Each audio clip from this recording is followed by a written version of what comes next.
ওনার কোনো প্রেম নেই, চা খাওয়ার ভার ফেলো, এটাই হচ্ছে ওনার একমাত্র নীতি। সবচেয়ে প্রিয় ভাই ছিল অনুব্রত মণ্ডল। জেলখানায় একবার অনুব্রতর নাম করে, একবার অনুব্রতর খোঁজ নেয়, কন্যা সহ জেলে রয়েছে, একবারের জন্য অনুব্রত মণ্ডলের কথা পর্যন্ত চিন্তা করে না। পার্থ চ্যাটার্জি 50 কোটি টাকার পাহাড় দেখিয়ে দিয়েছে, একবারের জন্য মমতা ব্যানার্জি তার প্রিয় পার্থ চ্যাটার্জির খোঁজ নেন না। জ্যোতিপ্রিয় মল্লিক একবারের জন্য মমতা ব্যানার্জি ওর পরিবারের খোঁজ নেয়, একবারের জন্য জ্যোতিপ্রিয় মল্লিকের নাম উচ্চারণ হয়েছে? হয়নি, হবে না।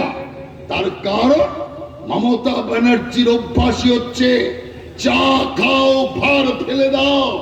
আজকে আপনাকে ভোটের জন্য দরকার, কালকে যখন দরকার থাকবে না আপনার কোনো প্রয়োজনীয়তা থাকবে না।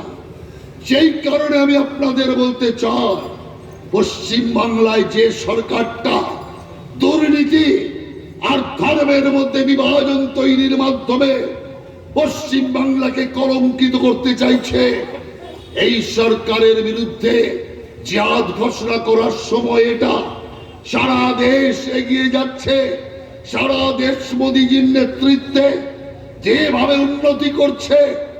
এক সময় লোকেরা বলতো গরিব ভারত, গম ভিক মাঙা ভারত, আমেরিকা গম না দিলে ভারতের খাওয়া জুড়বে না। আজ আপনি বুক ফুলিয়ে আনন্দের সাথে বলতে পারেন, ভারতের সমস্ত কৃষক যদি 1 বছর কৃষি কার্য না করে, যদি কৃষকরা বাড়িতে 1 বছরের জন্য ছুটিতে যায়, আপনার কেন্দ্রীয় সরকারের ভান্ডারে 3 বছরের খাদ্য মজুদ আছে, আপনার খাদ্য কম হবে না। যার জন্য দেখছেন না, যখন করোনা কালে হাহাকার, সেই সময় মোদিজি মজুদ খাবার খুলে দিয়ে রেশনে বিনা পয়সার খাবার চালু করেছেন, যা আজকেও চলছে।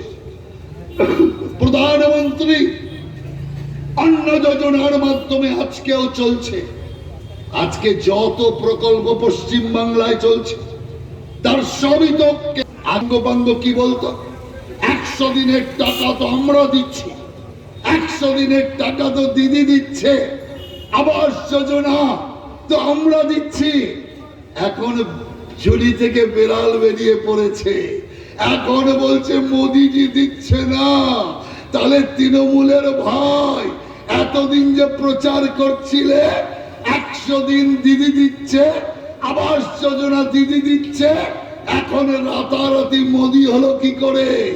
অর্থাৎ এর থেকে বুঝে নিন এরা কত বড় ফ্রড।